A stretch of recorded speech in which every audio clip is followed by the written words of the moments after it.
মিথ্যাবাদীকে কেউ বিশ্বাস করে না। অনেক অনেক দিন আগে ছিল এক রাখাল বালক। সে প্রতিদিন গ্রামের ধারে তার মেষ চড়াতো। একদিন সে চিন্তা করলো সে গ্রামের মানুষকে বোকা বানাবে। তার জন্য সে জোরে জোরে করে চিৎকার করতে লাগলো, বাঘ বাঘ বাঁচাও বাঁচাও।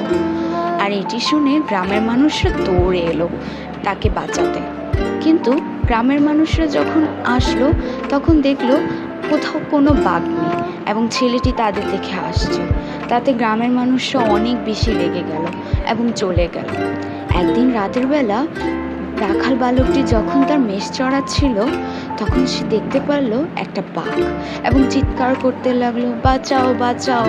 কিন্তু এবার গ্রামের মানুষরা তার কোনো কথা শুনলো না। ছেলেটি লুকিয়ে পড়ল, কিন্তু বাঘ তাকে ধরে ফেললো এবং তাকে খেয়ে ফেললো। তো বন্ধুরা, এটি ছিল আমাদের আজকের গল্প। আমরা এই গল্পের মাধ্যমে জানতে পারলাম যে মিথ্যে কথা বললে মিথ্যেবাদীকে কেউ বিশ্বাস করে না। প্রথমে রাখাল বালকটি গ্রামবাসীদের সঙ্গে মিথ্যে কথা বললেও পরে কিন্তু সে সত্য কথা বলেছিল।